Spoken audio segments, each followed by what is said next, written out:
disaster at sea. It's the fateful year of the Fastnet yacht race.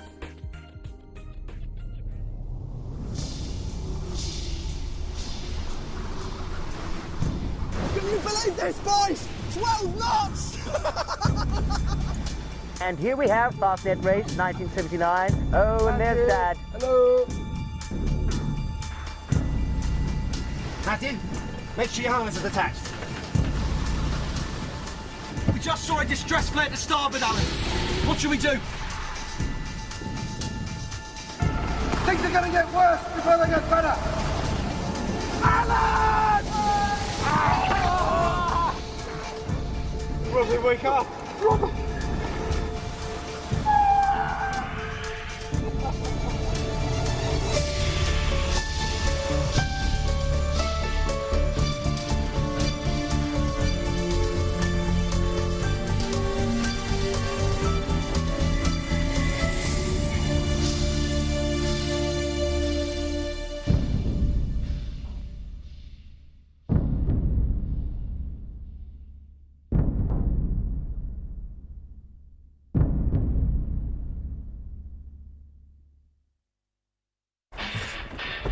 This is a modern world.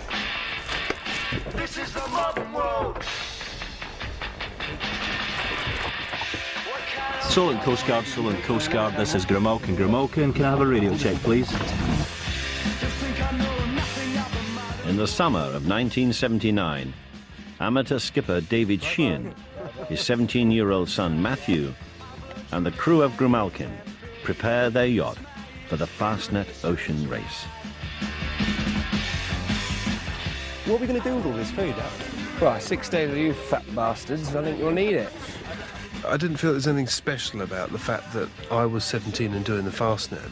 I'd grown up racing and messing around in boats right from, you know, really young, 4 or 5 or whatever. And here we have the finest crew in the high seas, 1979 Fastnet race. There's Jerry. Please undo those. Hi, Jerry. Make sure everything's shipshape. There's Mum.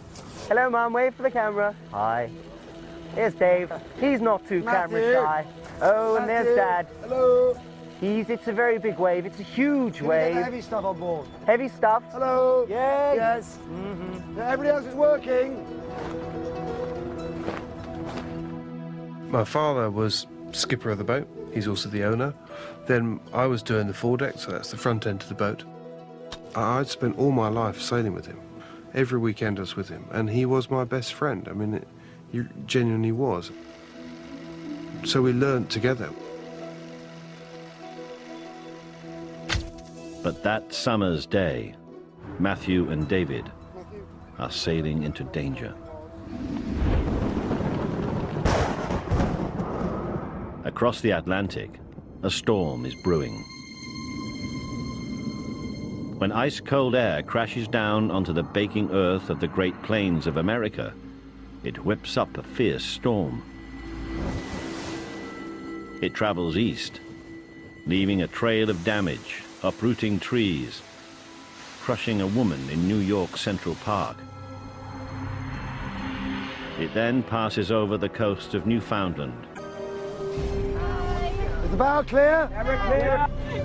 Love you. Bye. As long as Jerry's cooking, we'll eat plenty, don't worry. Bye.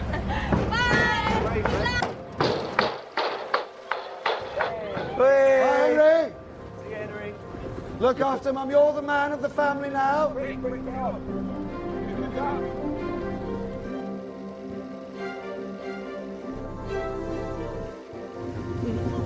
Take care. We'll be all right. Yeah.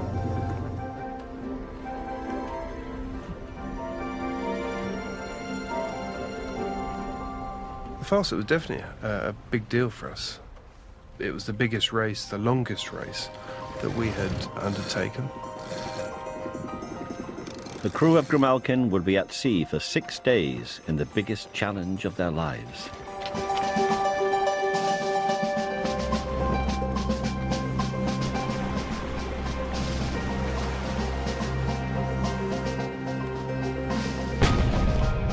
Five-minute gun, Dad.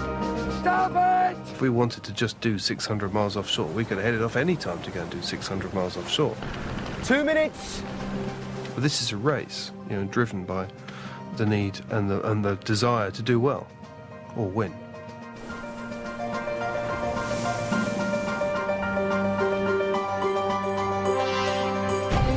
At 1:30 on Saturday, the 11th of August, the 1979 Fastnet race begins. Over 300 yachts set off along the south coast of England. The course takes them westwards, from the Isle of Wight to the Atlantic Ocean. After 2 days, they will sail past Land's End and out into the open waters of the western approaches. The yachts must then round the Fastnet Rock off the southwest tip of Ireland before heading back to the finish in Plymouth. In 300 miles of open water, Fastnet yachts are exposed to the full force of the Atlantic Ocean, making it one of the most dangerous places to sail. I remember one person saying to us that he'd done a Fastnet and we were like grinning and saying, what's it like, and this, that and the other. And I just remember him saying, after your first one, it really does change your life. And he was talking about getting back, finishing and having achieved it. But my God, how true that was. After the first afternoon racing, Grimalkin is up with the leaders.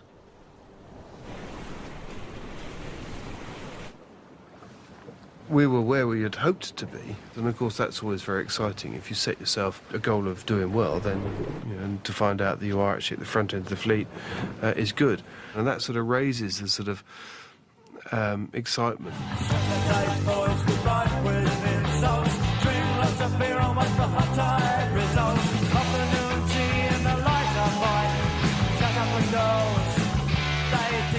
The 6 o'clock shipping forecast brings news of continuing good weather to David Sheehan and the crew of the Grimalkin. Variable becoming west. How's it sounding? 3 or 4 fair. I reckon we're all right in this course that we're on just now. Seoul, Lundy, Fastnet, Irish Sea, Shannon. Variable 3 or 4 becoming west or southwest 4 or 5. Sounding good. Biscay, Yeah, Finisterre. looking good. Variable becoming northwest 3 or 4. I'll radio our position to Mainly fleet fair. escort. Good with fog patches. Morning town, morning town, morning town. This is Yacht Grimalkin. Yacht Grimalkin. Yacht Grimalkin. Over. During the race, the Fastnet competitors radio in their position to an escort yacht, the Morningtown. Grimalkin, this is Morningtown, awaiting positional report. Go ahead, over. Our current position at 1800 hours is 50 degrees 28 north by 02 degrees 16 west. Over. Thank you, Grimalkin. Position logged. Over. Morningtown has been fitted with a more powerful transmitter than the rest of the fleet, capable of contacting land. Skipper Rodney Hill and some friends had volunteered to sail with the racing yachts and relay positions onto the Coast Guard. Land's End Coast Guard, this is Morningtown. At 1800 hours, I can report the positions of the Fastnet race fleet in Class 5. Grimalkin, 51 degrees, What'll it be for dinner, 01 darling? Pat wants north, to know which one. 06 degrees. Taking a holiday on board was the ship's cook, Jenny Mace. It was very nice to sail along the bottom of England, but we were just a relay vessel out for a jolly. Started off as a holiday. It wasn't too good towards the end. As the race heads into Saturday evening, David Sheehan could find only light winds. Unknown to the fleet, the North American storm, now known as Low Y, is raging in the Atlantic, 2,000 miles away. Ships in its path report winds of 50 miles an hour. Waves reach 40 feet high. A gale of this strength is a serious threat to the yachts in the Fastnet race, and it's heading their way. Along the south coast of England, however, the wind was dying down. All day Sunday, the second day of the race, Grimalkin inches slowly down the English coast.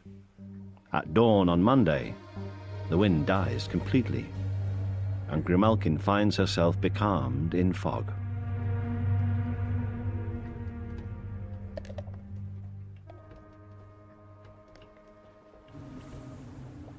Fog can be very disorientating because suddenly it is completely featureless.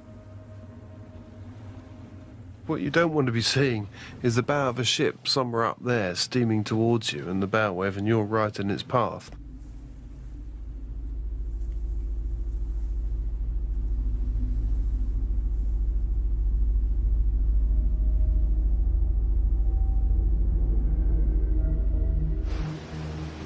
The fog also shrouds Cornwall's rugged coastline, littered with submerged rocks.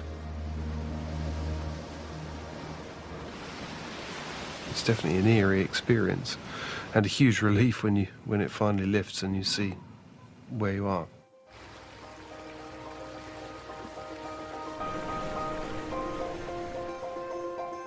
Once the fog had lifted and wind direction changed a little bit and we had the spinnaker up and it was good, we were off again. At midday on Monday, the Grimalkin rounds Land's End and sails out into the open waters of the western approaches. The next 300 miles are the most dangerous part of the race. For centuries, these waters have claimed sailors' lives.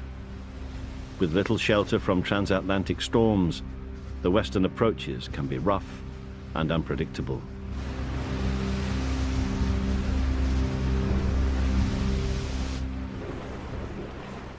In 1979, as the Grimalkin entered the open water, David Sheehan got the first hint of the storm to come. This is the shipping forecast issued by the Met Office at 16:50 on Monday the 13th of August. Seoul, Lundy, Fastnet, Irish Sea, Shannon. Southwesterly 6 or 7, becoming gale force 8, imminent. The shipping forecast predicts bad weather and rising winds. Matthew, finished? Yeah, coming. Come on deck. Okay. So David Sheehan orders his crew to reduce the size of Grimalkin's sails.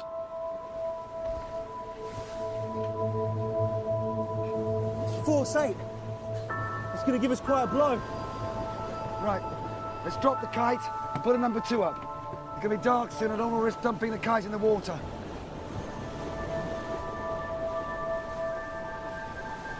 My father was a very methodical person. Nothing was left to chance. You know, he'd be down below doing the navigation and thinking about strategy, getting weather forecasts.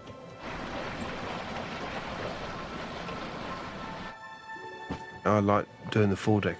That's the front end of the boat. It's my own space and it's my own area of the boat. But yeah, it can be a bit lively at the front when it's blowing hard, and you've got to be careful what you do, and you're quite exposed. There's no one else to catch you when you're up there. If you slip, what have you, you've got to look after yourself. As conditions worsen, Matthew changes Grimalkin's sails ready for the force 8 winds expected. But the 6 o'clock shipping forecast has underestimated the strength of the Atlantic storm approaching the Fastnet fleet. Well, it was difficult, but I was just sort of concentrating, hoping the wind would go away, because it's not very nice. But of course it didn't. It came on further. Land's End Coast Guard, Land's End Coast Guard. This is Morningtown, over. This is Land's End Coast Guard. How are things out there, Rodney? Over. Good evening, Land's End. Getting a little choppy out here. We have hove to in position 50 degrees 42 north, 08 degrees 12 west. We've had routine contact with most of Fastnet fleet. Reporting position. I repeat, reporting positions, Fastnet fleet. Over. Oh. Do you think he's sunk?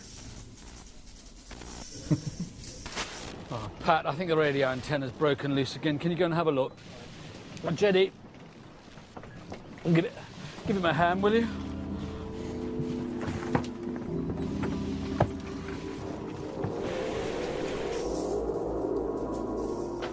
As night falls, the yachts of the Fastnet fleet are racing hard in the western approaches.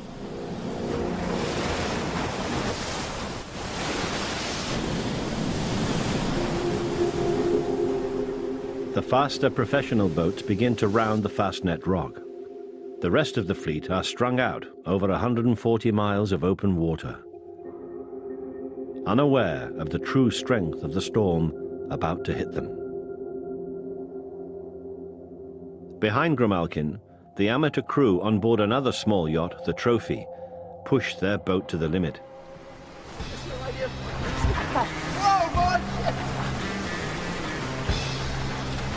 It was quite exhilarating. I mean, the boat was absolutely flying. It was the fastest we'd ever had it going, I think, without any doubt at all. We were thoroughly enjoying it. Trophy is skippered by publican Alan Bartlett and has 24-year-old Derek Morland at the helm.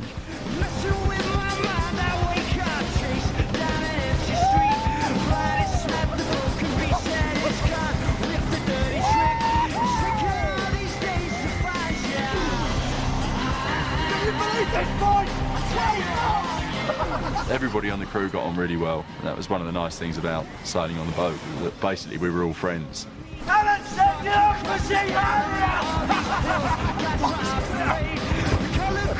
Trophy was owned by Alan Bartlett. He was excellent. He had a pub in North London, and he'd done a lot of sailing. But we were obviously sailing into something that we'd not experienced before. I set off on that race to gain experience, which means that I wasn't experienced. In reality, I suspect we probably didn't know enough to realise just what we were sailing into.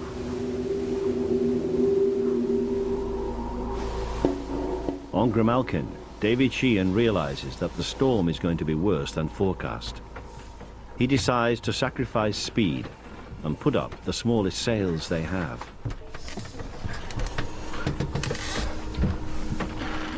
Pressure's plummeted in the last hour. We're in for a rough night.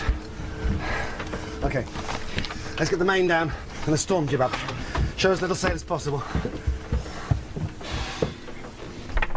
And Matthew, make sure your harness is attached, OK? Matthew, make sure your harness is attached, right? Yeah. Tell the others.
Grimalkin continues on towards the Fastnet Rock and into the storm. But for the Trophy, their race is about to end. And Derek got his old man to tell his work he was sick and he can't come in today. The boy never even asked for time off. We just saw a distress flare to starboard, Alan. How far was it? Hard to tell. Mile, maybe 2. Oh, bollocks. Are there any other boats closer than us?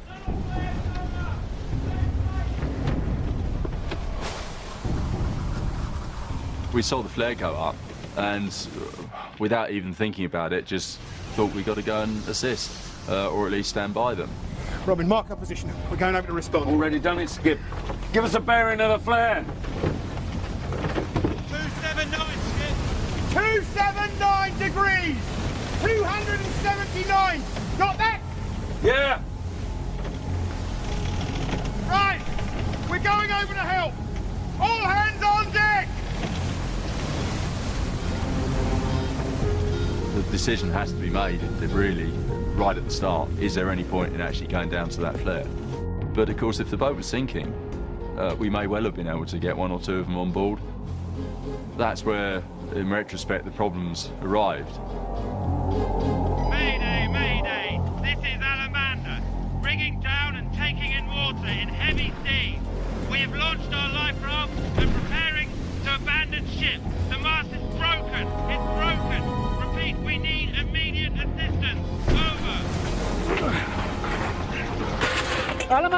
Alamander, this is Morningtown. Mayday received. We are responding and should be with you in 30 minutes. Repeat, 30 minutes. Out. Christ, I wouldn't want to be out there in a life raft.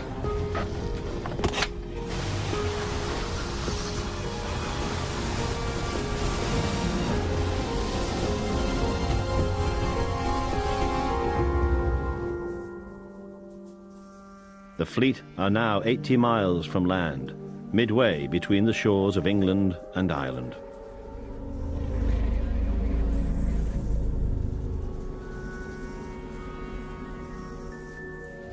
Ring the Irish RNLI. See if they're in a position to send out one of their lifeboats. The storm scatters the yachts across the western approaches.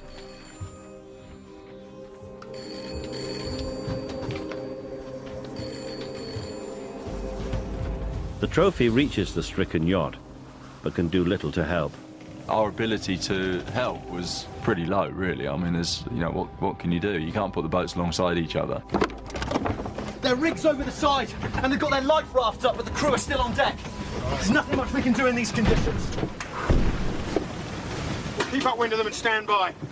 Fart about until someone can actually do something comes along. Right, well, we're here now, and it's taken us 50 minutes to get from here. There are warnings of storms in Forties, Cromarty, Plymouth, Biscay. God, is it just me or has somebody really got it in for us this year? It's a bloody miserable night for sailing. The area forecast for the next 24 hours. Lundy, Fastnet, Irish Sea. South to southwest, veering westerly 7 to severe gale 9. Locally storm 10 in Fastnet. Rain and showers, moderate to good. Life jackets on all times, OK? Now the forecast predicts a force 10 storm heading their way. Are you sure of our position, Robin? Yeah. Morningtown, this is Alamander. Rodney, we're staying with the boat. Keep staying with the boat. These waves are too big for the life raft. They're coming out of nowhere. Thank Christ they're sticking with a yacht. They'll be easier to spot. Can you tell Sandy to keep a lookout? Can't be far now. Yep. All I remember was, you know, the rise and fall of the sea, and you realised the destruction that was about to happen. The next victim of the storm would be the rescuers themselves. This wave came out of nowhere.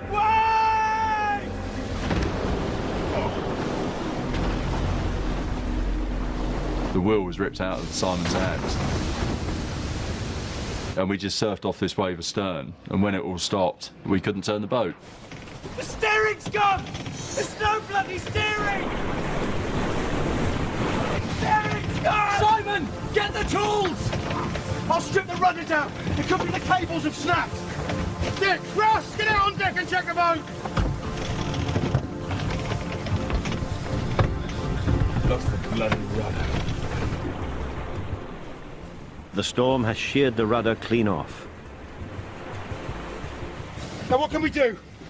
We could set up a temporary rudder, use the spinnaker pole or something. Too difficult. It's blowing a bloody hoolie out there. Well, we're a long way from anything hard. We won't blow onto the Irish coast before morning. We're just going to make damn sure we don't hit any other boats out there. What are you going to do, Alan? Fend them off with your laser beam eyes? Well, I've got to do something. I'm going on deck. Christ. Bollocks to this. You've got to batten down the hatches and follow a recognised storm tactic. What's that? Slip through it? I'm hitting the sack.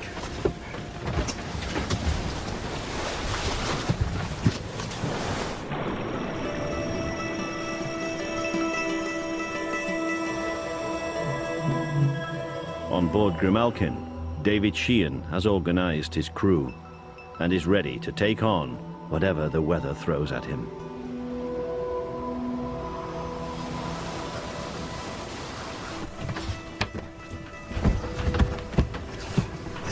This building, Dad.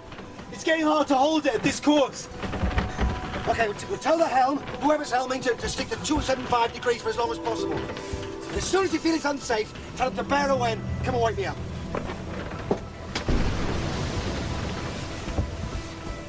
Matthew, you better change your watch in 40 minutes. Right.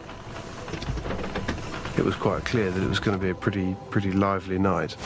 We felt apprehensive, but we were confident that we could cope with things. My father was confident that we could cope with it, and so were the crew. But this is no ordinary storm.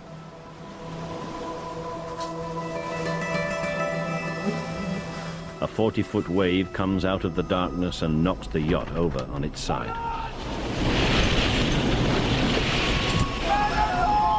Matthew is thrown overboard, but his safety harness holds, and he clambers back on board.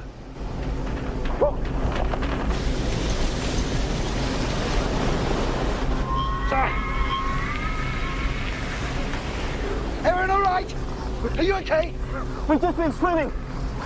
A wave just came out of nowhere and broke all over us. I just remember sitting there, apart from being shocked at it, thinking, my God, this would be something to tell the lads back at home that we got knocked down during the Fastnet.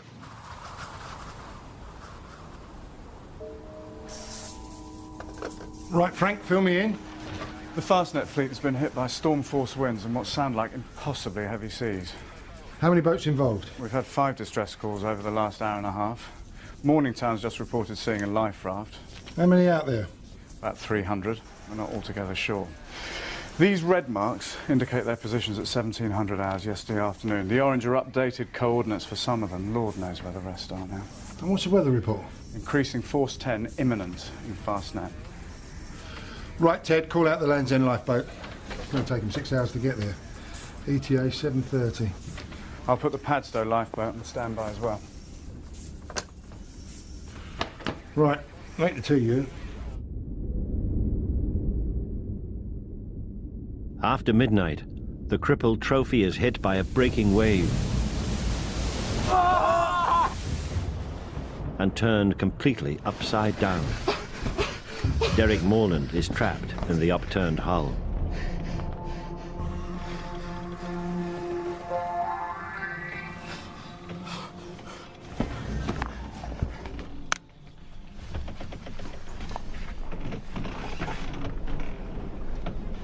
What the hell?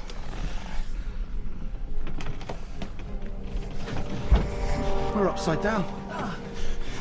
Dick! We're sinking! Christ, we're sinking! It was a lot easier for us inside the boat than it must have been for the people outside. We weren't dragged underwater. Other members of the crew, thrown overboard, struggle to free themselves from a tangle of ropes and lifelines. If they're underwater, you're held underwater. You know, 2 or 3 seconds can seem like an eternity. Shit, she's gonna roll again!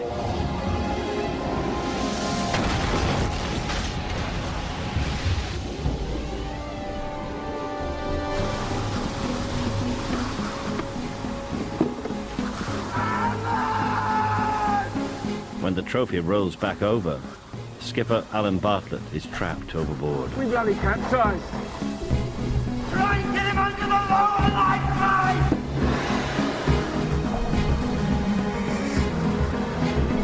Who the fucking blazing that?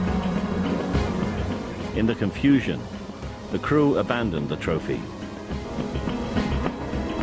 The first big mistake that we made, I think, was getting in the life raft. Nobody actually turned around and thought, right, let's get in the life raft, I don't think. It's the sort of herd instinct, I suppose. You just go with the others.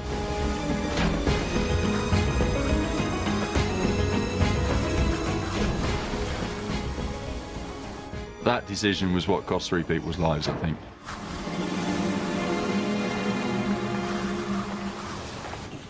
Land's End Coast Guard, Land's End Coast Guard. This is Yacht Morningtown. Do you read me over? We'll have to get Coldrose to get the helicopters out. This is turning into a major disaster.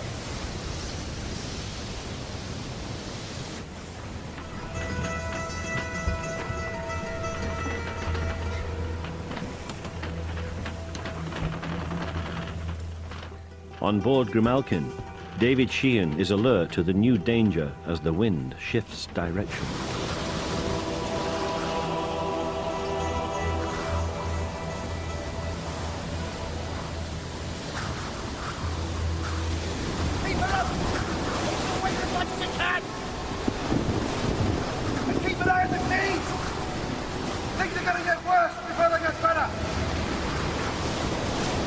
Steer him round, David!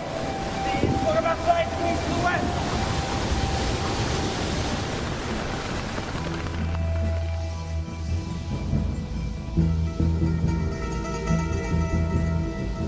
The seas were much worse than they should have been for those conditions.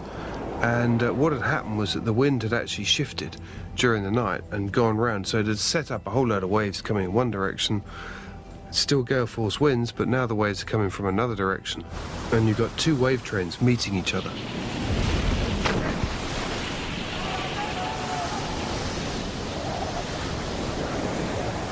I remember Dave Wheeler, who was hanging on to the stanchions, the guard wires that run around the back of the boat, and he was hanging on to that. Anyway, I managed to help him back on board and got him on board, sat him down on board the boat. I was just looking at him and looked at his harness line, just ran my hand along it, and it wasn't connected to anything at all. Oh shit, Dave! You weren't attached! It was attached, I saw him attach it! Double check your clip! Bloody thing must have clipped itself! He hadn't known that. It had come undone somehow. That's quite frightening. The trophy life raft has been swept towards the morning town.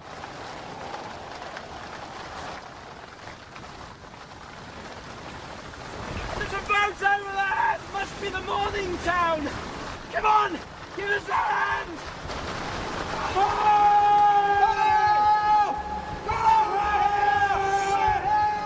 Wild Goose, lost rudder, position 51 degrees, 0... We're going to hold our position, Rod! There's a life raft very close by! We're going to try to get them on board! Holding the position! Come on, we can reach them! Come on, reach! Yeah!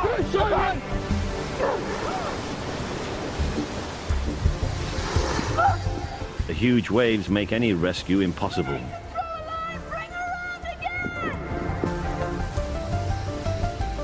What's happening?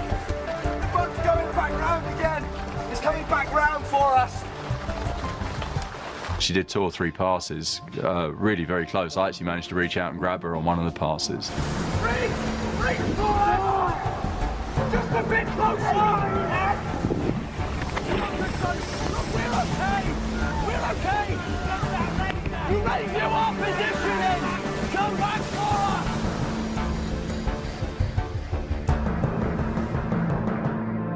us! The seas were rough, the wind was blowing a hoolie. You know, we were a 46-foot boat, and this is a tiny life raft, with 8 people in. They said they didn't want to try again, and they went. We had no option, really. You know, where we were was better than trying to get onto Morningtown as we saw it at that time. And I think all that would have happened, we would have lost more people probably if we'd have tried it. Can you see it? It's not the good, it's not coming back! Right, batten the hatch down now! It's not coming back, how did this happen? And I had nightmares about Trophy for ages afterwards.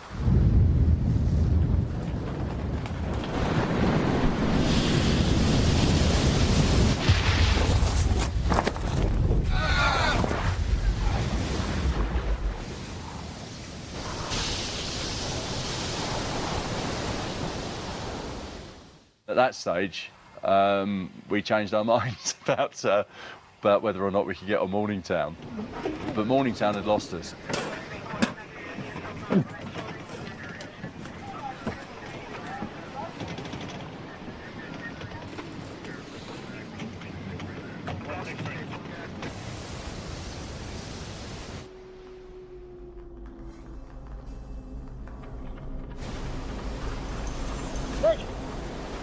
Take a break! Dave, get over help! The waves knocked Grimalkin over on its side time after time for 5 hours. Skipper David Sheehan has kept his crew with the boat. However, the storm is taking its toll on Matthew. You get so tired, and the wind chill and everything else, that hypothermia starts to set in, and your brain just starts to slow down. And I remember sitting there looking down at my jacket and seeing that the jacket was open and the zip was undone. I knew that doing the jacket up would be a good thing and that would make me warmer and it was the right thing to do, but I couldn't remember how to do the zip up. It's really difficult to do anything, you just react.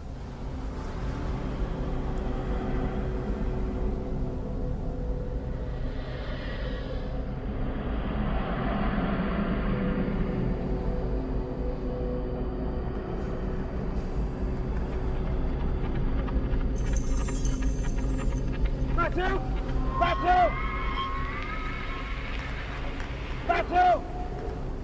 Get ready! Go up front! Drop the storm jib!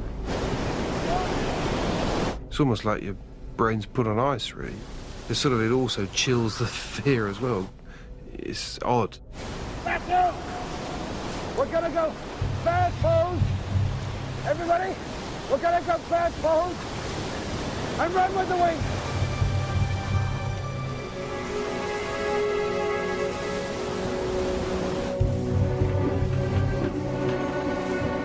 In a bid to stop Grimalkin being knocked over again, David Sheehan orders Matthew to the front of the boat to drop the last remaining sail. Morning town, morning town, morning town. This is Yacht Grimalkin. Yacht Grimalkin. Yacht Grimalkin.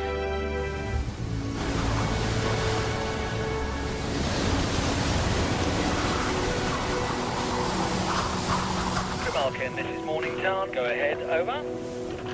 At 03:15 hours, our position is 50, 48 degrees north, 07, 51 degrees west. Out. Thank you, Grimalkin. Position logged. Out. With all the sails down, David and the crew now turn the yacht away from the wind and so put the waves behind them. Right, Dave. Take a spot and jibe around. Out this one, Dave.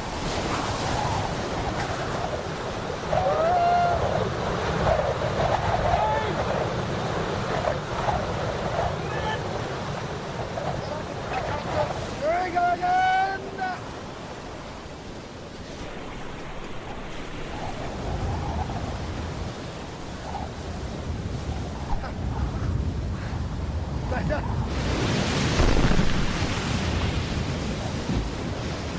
The problem with bearing off and running down with the waves and going downwind and down with the waves was that suddenly the boat goes from doing, 3 or 4 knots to being careering out of control. We need longer lines!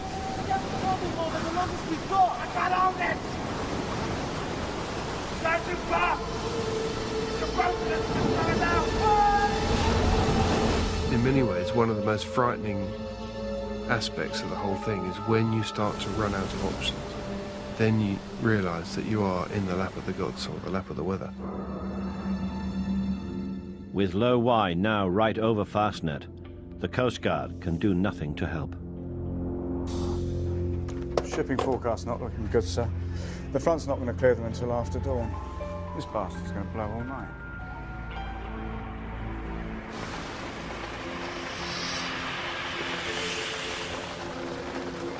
For Derek Morland and the crew of the Trophy, abandoning the yacht to the small inflatable is a fatal mistake. The last time it sort of turned over in one piece, it actually split.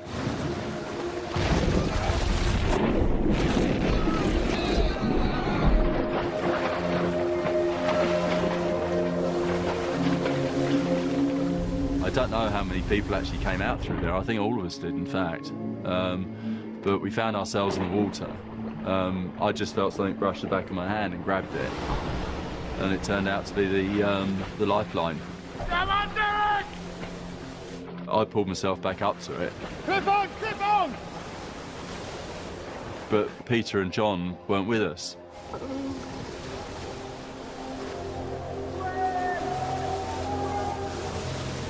We couldn't get the life raft up to where they were. It was just being blown away faster than we could try and paddle it or anything. It was just impossible. Bloody life rock! We've got to get in, Harry! The next time I saw John or Peter was to identify the bodies.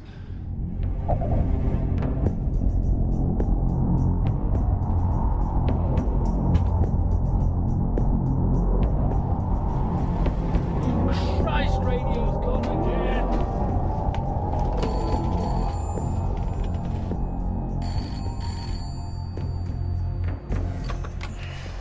Keith Thompson. Lieutenant Thompson, please can you report to Coldrose Air Base immediately? All leave has been cancelled as we have a multiple search and rescue operation ongoing in the western approaches southeast of Fastnet. So what's the brief, Fred? You're in trouble just off the city. Why do you need 2 helos? Port Star, more Maydays are coming in. Helo 675, ready to take off.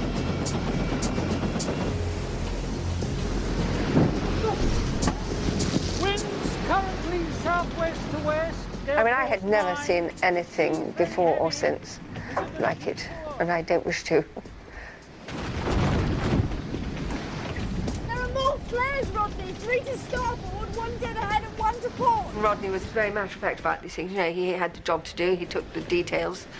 But, you know, you give them encouragement, but you can't go on talking for too long because there might be somebody else on the line wanting to report in or something. And he was very matter of fact about the whole thing.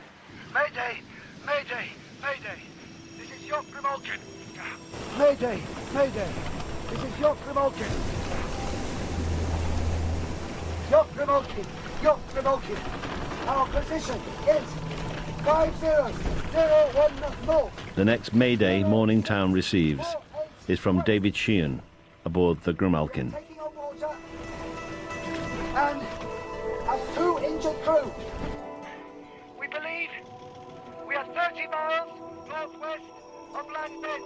Over. Yacht Grimalkin.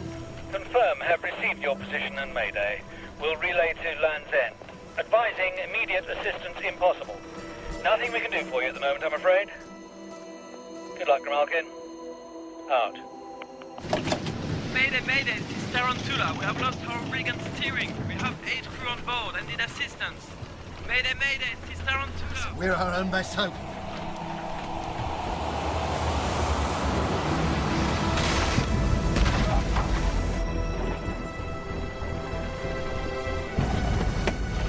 Dad!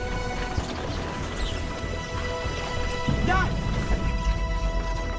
Dad! Come on! Sorry, get a first aid kit! Where's the first aid kit? Dad, breathe in! Hurry up!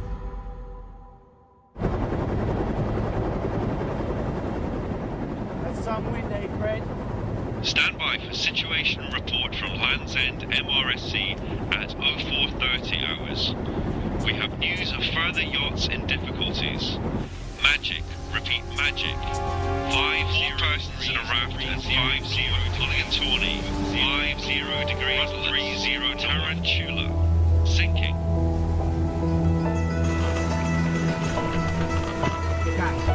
Dad! My father had been hit by a tin or something and had split his head and was bleeding quite badly and was concussed, and you know it was quite clear that we had to get out of down below because that was not a good place to be. And so we got him up on deck, but he was really not at all well. Shortly after that was when we had our last major knockdown.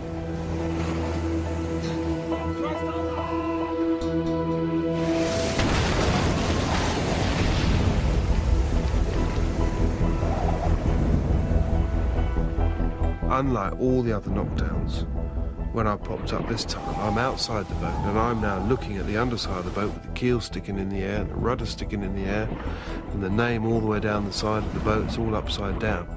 And it's the most surreal millisecond of my life. I couldn't believe what I was looking at.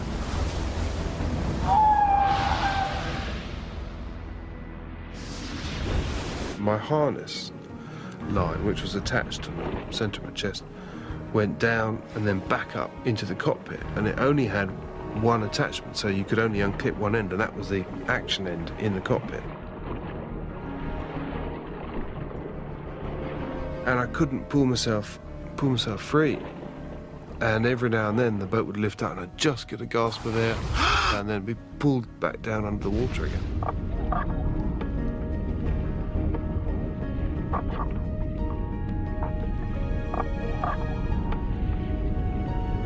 I just thought, I am going to drown.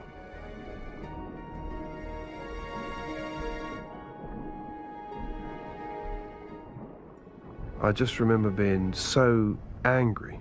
It was all gonna end. I just thought, how can this be right? This isn't how I planned it. I was gonna do all these other things and this isn't right. But I just then must have thought, I've gotta breathe.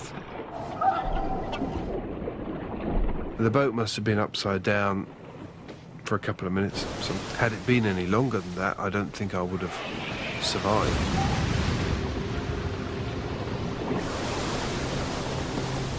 And then suddenly the thing just flicked up the right way. It just launched me straight back into the cockpit. You know, like landing a wet fish, it just smack into the cockpit.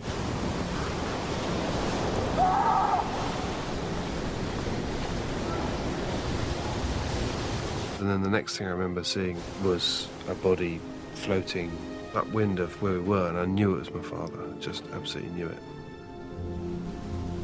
He was upwind and we were drifting down. He was drowned. And, you know, he just could see. I mean, he was just completely lifeless. And clearly that's not what I wanted to see that day.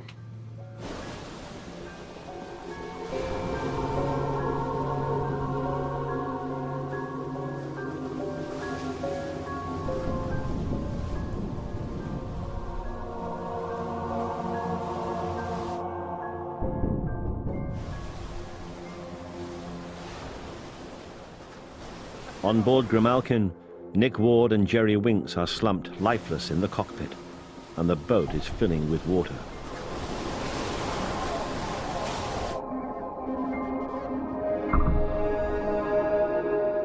The whole thing had suddenly gone from being a very serious situation to being something that we were completely out of control with. There was no way we knew how to deal with the situation we were facing.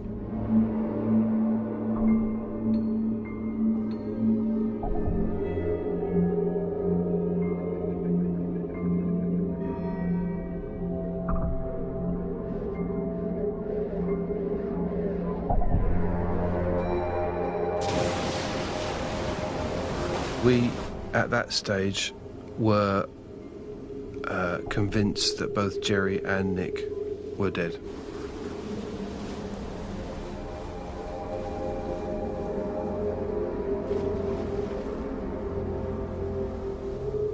Matthew Sheehan, Mike Doyle and David Wheeler abandoned the Grimalkin.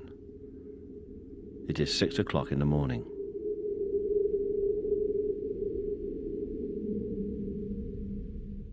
Kilo 29 is clear takeoff. The surface wind 2305 knots.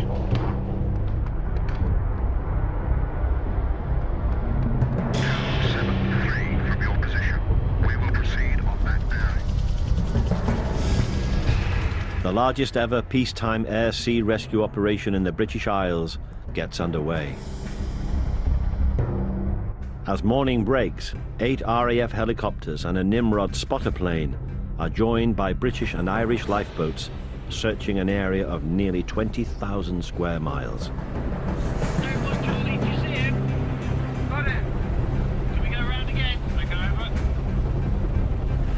Helicopter crews pluck the first survivors out of the ocean.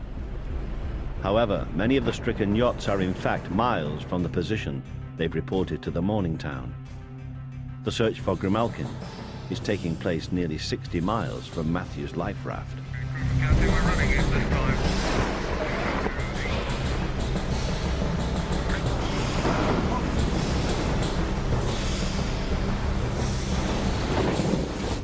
Things were bad on board the boat. Clearly had been bad on board the boat. Being a life raft was an absolute nightmare.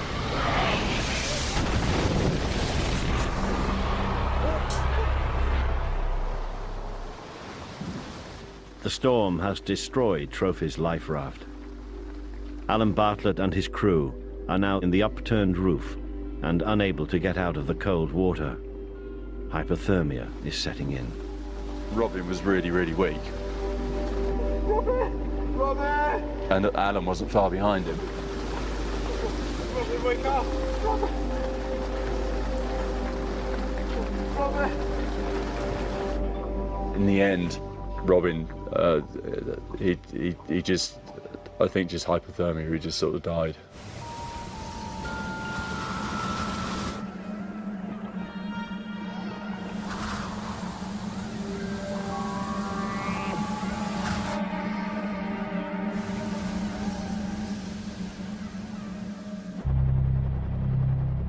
The rescue teams are searching for at least 15 crews who abandoned their yachts and have taken to their life rafts.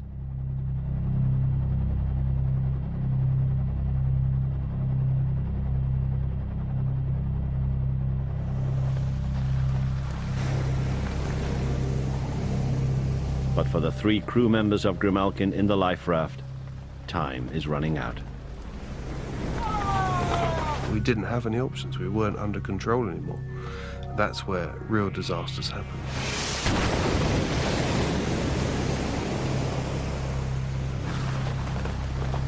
Derek Morland and his crewmates have been in the Trophy's life raft for 8 hours.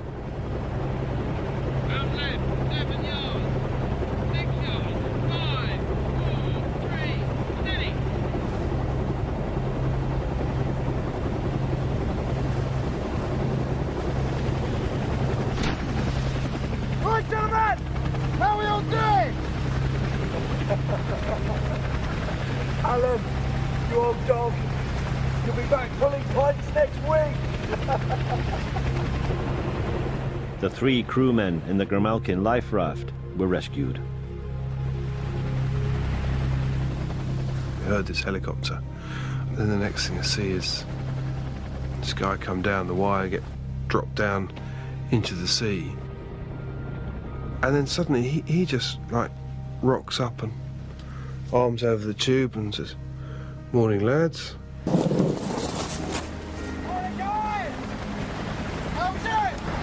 It was almost like it was normal for him to come and swim in the Irish Sea in the morning in a howling gale. It was just absolutely bizarre.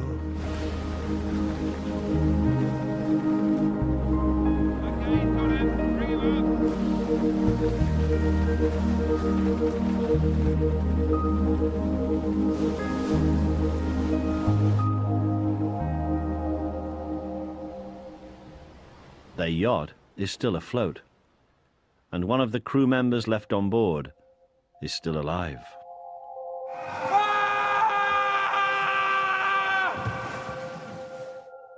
Nick Ward has regained consciousness. He has survived on Grimalkin for 8 hours. It was only the last helicopter sortie of the day that spotted him alongside the lifeless body of Jerry Winks.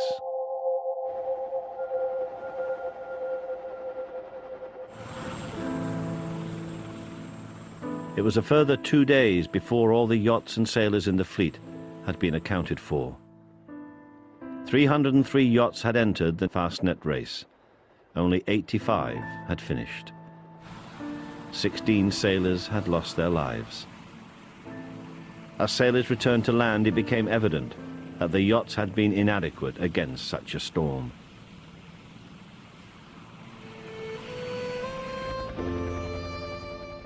The lessons learned from the Fastnet disaster led to many changes in ocean racing yachts.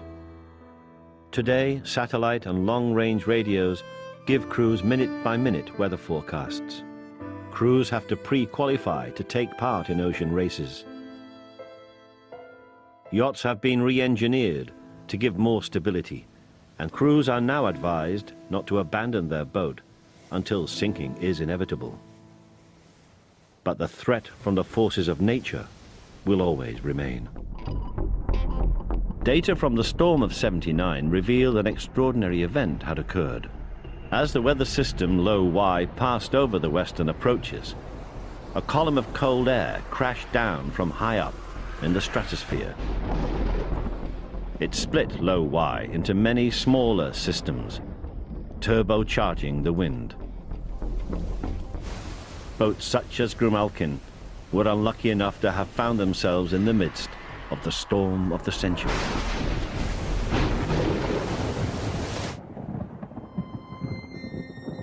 Since the night of the storm, Derek Morland and Alan Bartlett continued to sail.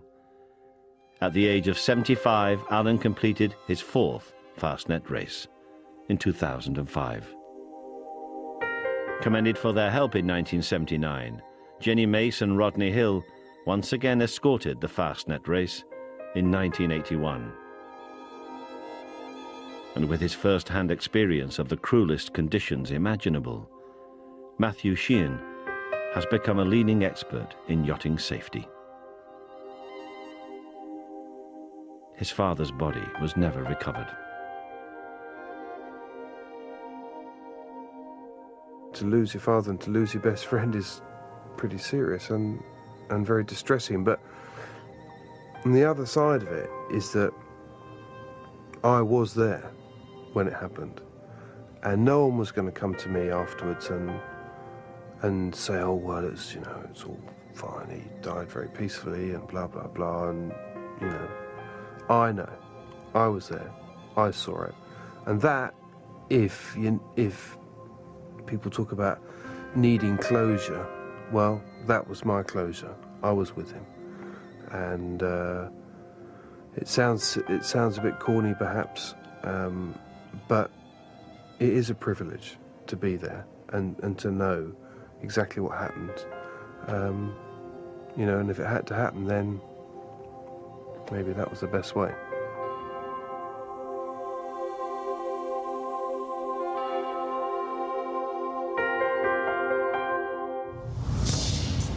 Next on Surviving Disaster, 66 hostages are held captive in the American embassy in Tehran. You're pulling my chain, General. I can't do it with that. How long you gone for?